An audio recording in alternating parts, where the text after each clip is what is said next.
जय राम श्री राम जय राम जय जय राम। श्री राम जय राम जय जय राम। श्री राम जय राम जय जय राम। श्री राम जय राम जय जय राम। श्री राम जय राम जय जय राम। सच्चिदानंद भगवान की जय। सत्य सनातन धर्म की जय। सतगुरुदेव भगवान भगवान की जय।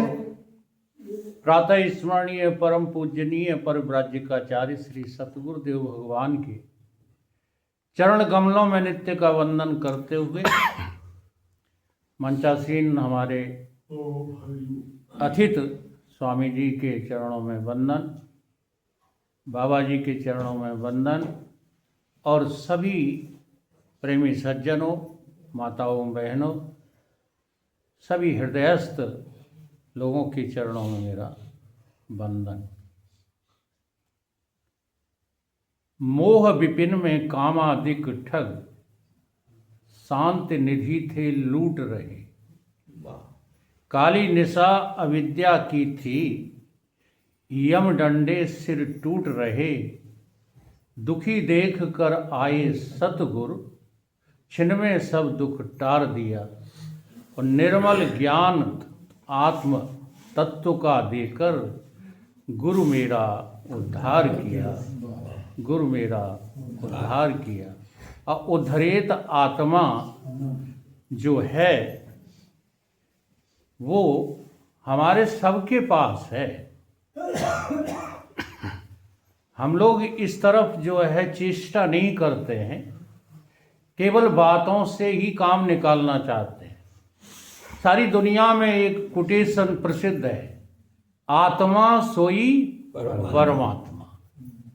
ये कहते तो सब हैं, परंतु है किसी की समझ में ये बात? तो देखो आज जो है इससे ढंग से समझो। हमारा तुम्हारा ये जो शरीर है पिंडात्मक, इस शरीर का जो अधिष्ठान है वो आत्मा है। ये अधिष्ठान समझ में सबके आता है। जैसे कोई मिट्टी का बर्तन बनाया, घड़ा बनाया, सकूरा बनाया, कुछ भी बनाया, तो वो किसके आश्रित बना हुआ है? मिट्टी के। तो जैसे बर्तनों का अधिष्ठान मिट्टी है, बिना मिट्टी के कोई बर्तन नहीं बनता। ऐसे ही हमारे तुम्हारे जितने भी शरीर हैं, सबका अधिष्ठान हमारे पास ही, जिसको आप कहते हैं अंदर अंदर, उसका नाम अधिष्ठान है। तुम्हारी इंद्रियों का, तुम्हारे अंतःकरण का, तुम्हारे रोमे रोमे का जो अधिष्ठान है वो कौन है? उसका नाम क्या है? आत्मा। इसे आत्मा नाम से जाना जाता है। और सारे कण में जो ब्रह्मांड में दृश्य जगत फैला हुआ है, उन सभी कणों का, सारे ब्रह्मांड का जो अधिष्ठान है उसका नाम है परमात्मा, ब्रह्म। फर्क कुछ है? कुछ नहीं। देखो कुछ भी भेद नहीं है। एक एक कण का अधिष्ठान कौन है? परमात्मा। और तुम्हारे यहाँ तुम्हारे शरीर का अधिष्ठान कौन है? आत्मा। तो अधिष्ठान एक है कि चार हैं? एक। इसलिए आत्मा सोई परमात्मा। और अच्छे ढंग से इसको समझिए। ये सूर्य रोजाना दिखता है कि नहीं दिखता? दिखता है। दिखता है। तो इस सूर्य की जो है रोशनी सारी पृथ्वी पर पड़ती है, पड़ती है जी। लेकिन सूर्य की रोशनी किसी को जलाती नहीं है। नहीं जलाती हैं? नहीं जलाती। किसी को भस्म नहीं कर देती, नहीं करती। लेकिन सर्वत्र है। सब ऐसा कोई देश नहीं जहां सूर्य उदय होने पर अपनी रोशनी न देते हो। तो इसको कहते हैं सूर्य की सामान्य रोशनी। ध्यान बढ़ रहा है श्रीमान जी? या तो उसको जो है हटा दीजिए या फिर ध्यान यहाँ ले आइए। हटा दो उसको।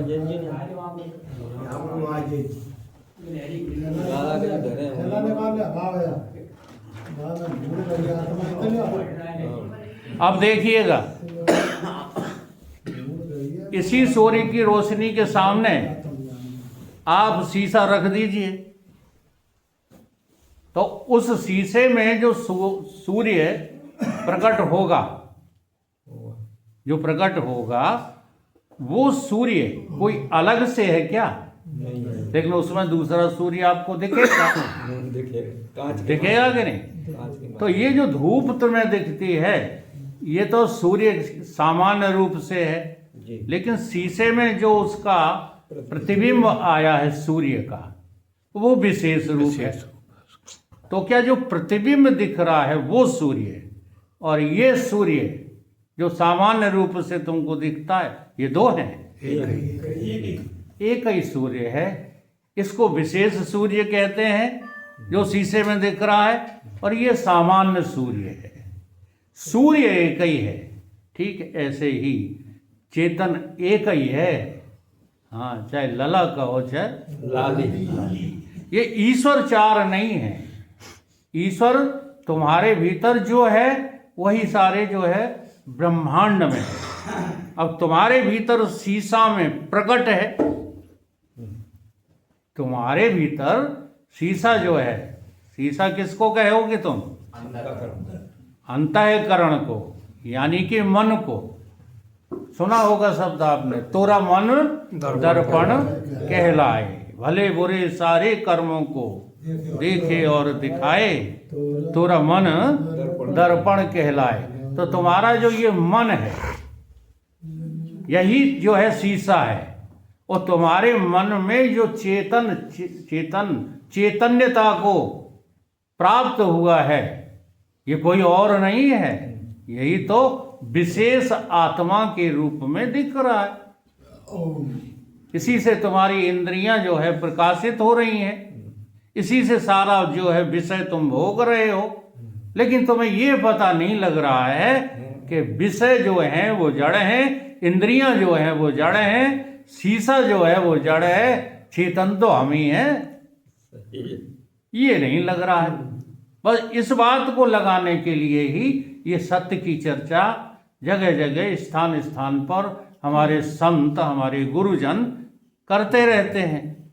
वो हम इस चर्चा को सुनने में आनाकानी करते हैं। बंद करो इसको। इस चर्चा को जो है सुनने में हम आनाकानी करते हैं, और जो हमारी व्यवहारिक भौगिक क्रियाएं की चर्चाएं हैं उनको सुनने में हमें बड़ा आनंद आने लगता है। और उसका कारण यही है कि हमारा स्वभाव भोगी बन गया है। भोगी स्वभाव के कारण से हमको कृष्ण ने 1000 शादियां की, कृष्ण जो है रुक्मिणी को भगा कर ले गए, कृष्ण ने ये कर दिया वो कर दिया, लेकिन ये कथा सुनाने कोई नहीं आता कि कृष्ण अपने मुख से कहते हैं कि हमने आज तक टाक नहीं टारा। हाँ, भगवान ने आज तक कुछ किया ही नहीं है और फिर भी संसार बन गया है। यही भगवान का चमत्कार है। इसी को भगवान का चमत्कार कहते हैं। हम अपनी तरफ से नहीं कह रहे। अगर आप गीता का अध्ययन करते हो तो जरा पढ़ लेना। उसमें गीता में भगवान ने कहा है, चातुर्वर्णम मया सृष्टा गुण कर्म विभाग से, लेकिन फिर भी कर्तारम अपि माम विद्धि अकर्तारम अव्ययम। हम कुछ नहीं करते, हम तो अविनाशी अजर अमर हैं। और जैसे हम हैं अर्जुन, कई तैसी तुम भी हो। भगवान बेईमानी नहीं करते कि अपने को तो अजर अमर बताएं और तुमको मरने वाला बताएं। ऐसा नहीं है। अब हमारे सामने ये प्रश्न खड़ा होता है कि मरता कौन है? जी, बहुत सुंदर। मृत्यु किसकी होती है? एक प्रश्न जो है आज ही शायद किसी ने किया था सुबह, कि जब ये देह मृत हो जाता है, क्योंकि आजकल वो विदुर जी का कंडोलेंस चल रहा है ना, तो हाँ किस्म किस्म के लोग आते हैं। सब अपने को आज की दुनिया की विशेषता जानते हो क्या? ब्रह्म ज्ञान बिन नार नर करें न दूसर बात, कौड़ी कारण लोभ बस करें विप्र गुर। अरे लाल कपड़ा वाले को बैठे देख लें तो इतनी बुरी तरह छेड़ते हैं ये गृहस्थ लोग। हाँ, क्या उपाय करें कि इनको नीचा दिखा दें। जी हाँ, हम ये नहीं है कि हम गृहस्थों के पक्षधर हैं। आज गृहस्थी जैसा बदमाश और कोई है नहीं। अगर कहीं कोई साधु संत जो है प्रकट भी हो जाए तो ये गृहस्थ वाले तुलना कर देते हैं बेईमानों से। तो हर साधु हर संत बेईमान नहीं होता है। हाँ, ये बात अलग है कि कलयुग आ जाने की वजह से अगर संत बिगड़े हैं तो गृहस्थों की वजह से तो बिगड़े। तुम मांगते क्या हो संतों से, या जरा अपने आप को आजमा के तो देखो। तुम लड़का मांगोगे, तुम धन मांगोगे, तुम वैभव मांगोगे, ऐश्वर्य मांगोगे, तो साधु भी सोचता कि हमारी रोजी रोटी तो इन्हीं से चलेगी, चलो झूठ मूठ देते रहो इनको और कमाते रहो धन। सही है, वो चल ही रहा। जी हाँ, नहीं देखो ना, गृहस्थों के नाम सुनो। राजा हरिश्चंद्र सुना है ना, धर्म की ध्वजा पताका उनके हाथ में थी। ये गृहस्थ थे। और तुम्हारे अवतार सब गृहस्थ थे कि नहीं थे? ग्रस्त है। तो बुराई जो है कहाँ से शुरू होती है? गृहस्थी से। तुमने अपने बालक और बालिकाओं को मति भ्रष्ट करने वाली शिक्षा देना शुरू कर दिया है। सही। देखो ना, आप लोग कतई सोचते नहीं हो इन बातों पे।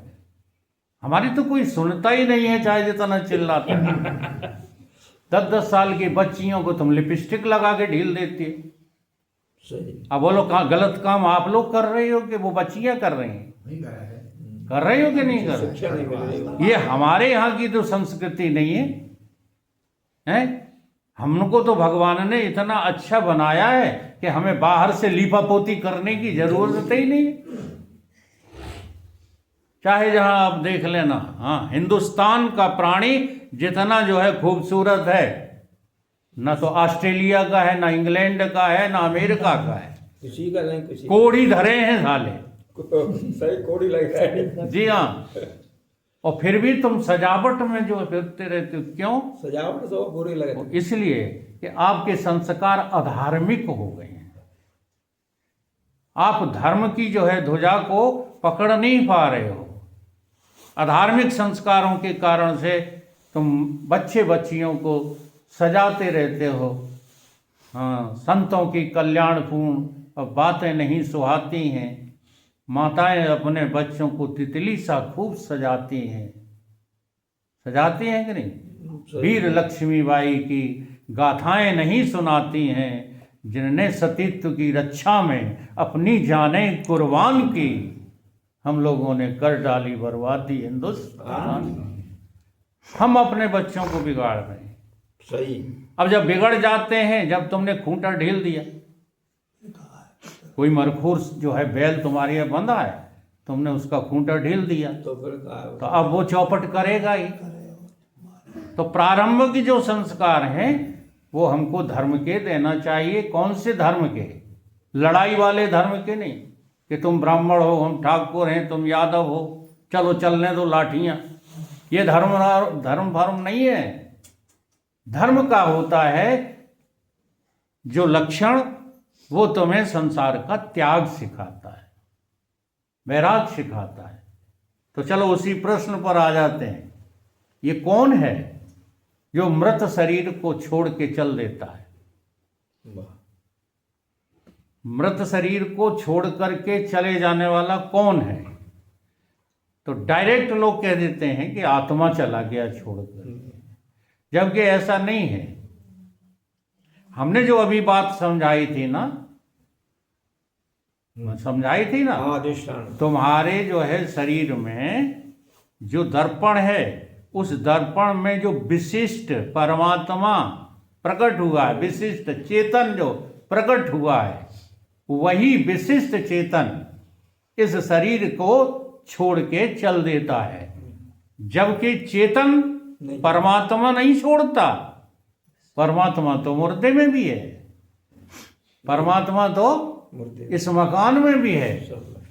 कहो सो कहाँ, जहां प्रभु नाए। ऐसी कौन सी जगह है?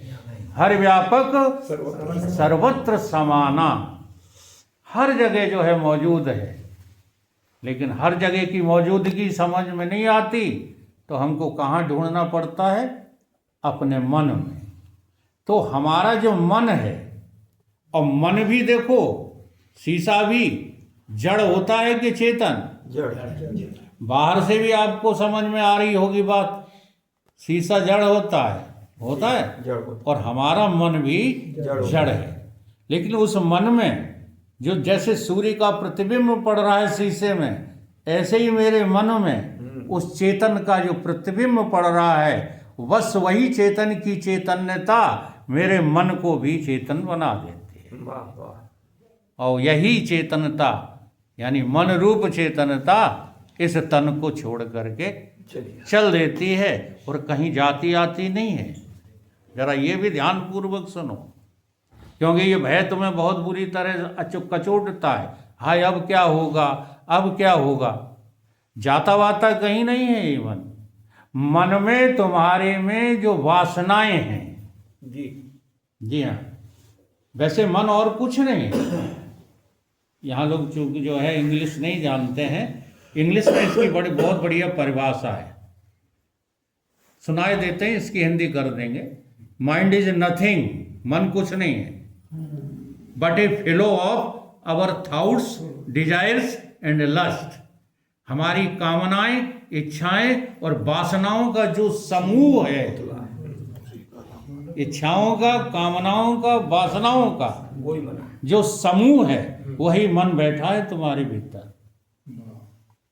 अब तुम जैसी वासना करोगे, जैसी भावनाएं, जैसी इच्छा करोगे, तो शरीर छूटने पर वही इच्छाएं तुम्हें यहीं का यहीं जन्म दे देंगी, गर्भ में पहुंचा देंगी। सही। लेकिन इच्छाओं के अनुसार होशियार ये रहना, अगर आपकी वासना गंदी है, देखो उसका भी इशारा बता दें। संतों ने कहा है, नहीं आप ये सोचने लगो कि ये गुरुओं के पास बैठते उठते हैं तो चाहे कुछ हमको जो है कहते रहते हैं। नहीं, शास्त्र सम्मत बातें हैं ये। क्या शास्त्र सम्मत बातें हैं? गुरु नानक देव जी की वाणी में लिखा है। क्या कहते हैं? धन की याद कर जो भले, धन की याद करके जो मरे, सो सांप योनि में परे। बच नहीं सकते हो जी।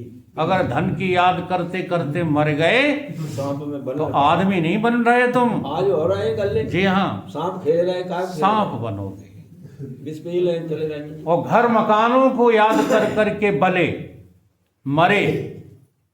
देख लो, आजमा लो, कहाँ जी रहे हो। तो जानते हो, परेवा की योनि, चिड़ैयों की योनि, जाना ही पड़ेगा। मकड़ियों की, छपकलियों की योनि में परे, बच नहीं सकते हो। ध्यान पूर्वक सुनो माताओं, भजन करना शुरू करो। और पुत्र पुत्रियों की याद में अगर तुमने अपना शरीर छोड़ा, पुत्र पुत्रियों की याद में तुमने अगर जो है अपना शरीर छोड़ा, भले भले शब्द कहा है गुरु नानक देव ने, तो सुअर और कुत्ता कुतियों की योनि में परे, जाना ही पड़ेगा। बच नहीं सकते हो। इसलिए हमें अपना जीवन भी ठीक रखना है और अपनी मृत्यु को भी जो है सुधार लेना है। इसीलिए क्योंकि ऐसा तो है ही नहीं कि तुम्हारे पास कोई सर्टिफिकेट लिखा हो कि ये शरीर अस्वस्थामा की तरह बना ही रहेगा। वैसे वो भी एक तरह की जो है अतिशयोक्ति है। आज तक अस्वस्थामा मिले तो है नहीं हमें, है ही नहीं। और किसी संत जन को मिल गए हो तो भाई बता दो। चिरायु में आते हैं, वो उम्र हो गई ज्यादा। नहीं, चिरायु में तो आते हैं, लेकिन शरीर कभी जो है चिरायु नहीं होता। चिरायु का मतलब क्या होता है? थोड़ी उम्र ज्यादा बस। ना ना ना, आत्मा कभी मरती नहीं है। चिरंजीव भवो, हाँ जी बात। ये आशीर्वाद जो दिया जाता है वो तुमको ज्ञानी होने का दिया जाता है कि तुम ज्ञानी हो जाओ तो चिरंजीव हो जाओगे, और अज्ञानी बने रहे तो मरना पड़ेगा। मरे मरेगा, मरोगे। जो शरीर बना बैठा है वो तो कभी जो है चिरंजीव हो ही नहीं सकता। सही। और जिसने शरीर को अभी छोड़ दिया है उसे कोई मार नहीं सकता है। समझ में आ रही बात? बिल्कुल सही है। अब तुम ये एक और प्रश्न कर सकते हो इसमें कि जब मन शरीर को छोड़ के वासना लेकर के चल देता है तो जब तक गर्भ में नहीं रहता जाता तब तक कहाँ रहता है? ये प्रश्न बनता है, आप लोग करते नहीं हो, ये प्रश्न बनता है। तो देखो, आप रोजाना मर के देखते हो, फिर भी तुम उस पर नजर नहीं रहते। आप बताओ, आज रात को सोए थे कि नहीं सोए थे? तो कहाँ रहे? उतनी देर बताओ, रहे कहाँ तुम? मरे रहे। नहीं, ये शब्द तो साधारण है। प्रश्न ये है कि मन रहता कहाँ है? मन कहाँ रहता है? हो गया समष्टि। मन अज्ञान में लीन हो जाता है, समष्टि में लीन नहीं होता। समष्टि में लीन तो केवल ब्रह्मज्ञानी का होता है। हाँ जी, हाँ सही है। ज्ञान में अंधकार में लीन हो जाता है, सुसुप्त हो जाता है, सुप्त पड़ा रहता है। और कब तक रहता है? तो मनुष्य के शरीर की तुलना बता दें, जब तक बालक जो है 5 या 6 वर्ष का नहीं हो जाता तब तक उसकी चेतना जगती नहीं है, तब तक वो मन सुप्त ही पड़ा रहता है। जी जी। और जानवरों में उदाहरण ले लो, कुछ जानवर जल्दी खड़े हो जाते हैं, पुदकने लगते हैं, कुछ देर में जो है खड़े होते हैं। तो उतने समय तक मन क्या रहता है? सुप्त रहता है। जैसा कि नींद में तुम्हारा रहता है, ऐसा ही मृत्यु के बाद में रहता है। फिर वो मन प्रकट कहाँ होगा? जाके अगले शरीर में प्रकट हो जाएगा। बस यही जो है ट्रांसफर होता रहता है, स्थानांतरण होता रहता है। मरता कोई नहीं है, आज तक कोई नहीं मरा। ये जन्म और मरण किसका नाम है? भ्रांति का नाम है। और इस भ्रांति का निवारण करने के लिए होता है सत्संग। अगर भ्रांति का निवारण नहीं करोगे तो मृत्यु से तुम्हारा भय जाएगा नहीं, चाहे जितने शास्त्र घोंट घोंट के पी लेना। सही। और सच्ची बात एक बार पता लग जाए ना तो बताओ, मौत है कहाँ? मौत ने मुझसे कहा, मैं तुझको लेने आ रही हूं। पास में ही खड़ी जिंदगी बोली, डरो मत। हाँ, जिंदगी बोली, डरो मत, मैं तो अभी मुस्करा रही हूं। क्यों डरता है? मैं लिए हिम्मत हृदय में, सत्य पथ पर बढ़ चला हूं। निष्काम का हथियार ले, मैं मुश्किलों से लड़ चला हूं। हार ने मुझसे कहा कि मैं अस्त्र बन के आ रही हूं। जीत ये बोली, डरो मत, मैं मुस्कान लेकर आ रही हूं। मौत ने मुझसे कहा, मैं तुमको लेने आ रही हूं। जिंदगी बोली, डरो मत, मैं तो अभी मुस्करा रही हूं। है इंसानियत आंसू बहाए। आज का जो समय है ना, यहाँ इंसानियत रो रही है, हैवानियत खुशियां मनाए। अब देखो सबके रोने जैसे चेहरे हैं, ऐसा लग रहा है जैसे सत्संग में तुम्हारे ऊपर कोई भार धर दिया गया। प्रसन्नता नहीं। और यही नेता लोग होते ना तो उनकी तुम प्रसन्नता देख लेते। हाँ, जानते हो, यहाँ नारों की गूंज चल रही होती। हाँ खुशी है। हाँ, नारे लग रहे होते, कुशवाहा जी तुम काम करो, हम तुम्हारे साथ हैं। हाँ, फलाने तुम आ जाओ, हम तुम्हारे साथ हैं। और सत्संग में नानी सी मरी दिखाई दे। हम बहुत खरा बोलते हैं, और इसलिए जो है ज़्यादातर, ये तो बहुत महान महात्मा है, ये है, ये नहीं तो महात्मा चिढ़ते हैं मुझसे। जिस मंच में मैं पहुंच जाता हूँ वहाँ महात्मा कहते हैं कि इसको क्यों बुलाया। हाँ? अब वो रहस्य हमें पता लग चुका है, ठीक है। जब हमको पता लग चुका है तो हम फिर काहे जो रंगे रंगाए फिरें। सही ना कभी। भाई इसी काम के लिए देखो आप महात्मा बने हो। ये सही है बात। जी हाँ, लक्ष्य तो यही था। लक्ष्य अगर ये नहीं था तो सन्यास बेकार है, और लक्ष्य यदि ये हो जाए तो गृहस्थी भी सफल है। सही। इसलिए परमात्मा को पाना ही मनुष्य का जो है लक्ष्य है। तो इंसानियत, हैवानियत खुशियां मनाए। इंसानियत जो है रो रही है, कालिमा ने मुझसे कहा, मैं अंधियार लेकर आ रही हूँ। पूर्णिमा बोली, डरो मत, चांदनी में ला रही। किस बात का डर है? क्यों जो है मृत्यु से डरते हैं हम लोग? क्योंकि हम मृत्यु के रहस्य को समझ नहीं पा रहे। नहीं तो मरता कोई है नहीं। अभी अभी हमारे गुरु भाई ने शरीर छोड़ा, ठीक है, और 4, 5, 6 दिन उनकी ऐसी हालत रही कि हर आदमी ने, मोहल्ले के ने कहा कि जाने कौन से पाप किए होंगे, इसलिए इनकी ये दुर्दशा हो रही। अकेले हम ही थे सबकी बाणी पकड़ने वाले। मैंने कहा, तुम मूर्ख हो, तुम कुछ समझते नहीं हो। ऐसी पुण्य आत्मा संसार में बहुत कम होती हैं। जी हाँ, उनको तुम कष्ट देख रहे हो, और मुझे तो देख रहा है कि उनसे ज़्यादा मगन, उनसे ज़्यादा परमानंद में कोई है ही नहीं। तुम केवल जो है शरीर देखते हो, शरीर की आंखें देखते हो, शरीर की वाणी देखते हो, हैं, गला देखते हो, घर्रा रहा है। तुम उस जीव आत्मा या परम आत्मा को देख पा रहे हो? नहीं देख पा रहे हो। तो किसी के विषय में ये निर्णय लेना उसके शरीर को देखकर कि ये पापी है या पुण्य आत्मा है, तुम्हारी भूल है। पाप और पुण्य का पता तो तुम्हें अपने आप चलेगा, अपने आप चलेगा। तुम्हारी वासना ही पुण्य है, तुम्हारी वासना ही पाप है। तो मौत ने मुझसे कहा, मैं तुमको लेने आ रही हूँ। जिंदगी बोली, डरो मत, मैं तो अभी मुस्कुरा रही हूँ। मूल्य जाने खो गए कब, आदमी नंगा हुआ है। वैसा नंगा नहीं, ये वाले कपड़े उतार के नहीं। कहाँ से हो गया है नंगा? बुद्धि से, बुद्धि से, मन से। मूल्य जाने खो गए कब, आदमी नंगा हुआ है। क्यों? क्योंकि धन कमाया बेतहासा, पर मन से तो भिखमंगा हुआ है। सही। देह ने मुझसे कहा कि मैं मिट्टी बनने जा रही हूँ।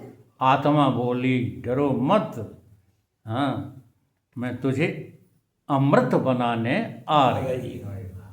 अब फैसला करो तुम कि तुम मन हो कि तन हो कि आत्मा हो। आज ही फैसला हो जाने दो। हाँ, ज़्यादा देर नहीं लगती हमारे सत्संग में। अगर तुम तन हो तो तुमसे बड़ा कोई पाप ही नहीं है, परिभाषाएं बता दे रहा हूँ, ठीक है। और अगर तुम मन हो तो जीव आत्मा हो जी। ये तन तुम्हें छोड़कर जाना पड़ेगा। तुम पुण्य कमा के भी जा सकते हो, पाप कमा के भी जा सकते हो, और जहाँ भी जाओगे इन्हीं पुण्य पापों के फल स्वरूप तुमको नया शरीर मिल जाएगा। और अगर आप आत्मा हैं तो मैं गारंटी लेता हूँ तुम्हारे सिवा कोई दूसरा परमात्मा है ही नहीं। आत्मा सोई परमात्मा। तो ये मन जो है, इसका जो है हमें निरखना, इसका परखना, जी हाँ, आना चाहिए। हम अपने मन के प्रति सजग रहें तो तन के प्रति अपने आप हो जाओगे। तन के प्रति तो रहते हो। देखो, ठंड लगी, हम धूप में बैठ गए जाकर, ठीक है, भूख लगी है, रोटी खा लेते हैं, कपड़े पहन लेते हैं।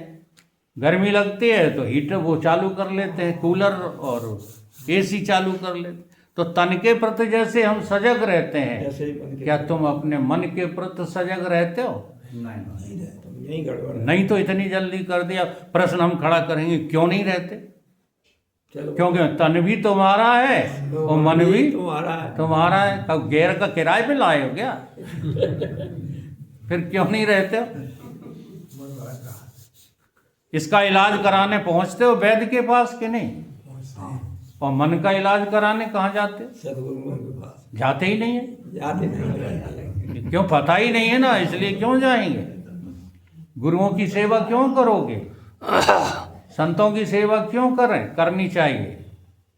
इसलिए थोड़ी कि हमको नौकरी मिल जाए, हमको बच्चे मिल जाए, हमारी शादी हो जाए। ये तो ऑटोमेटिकली हो जाएगी। तो होगी।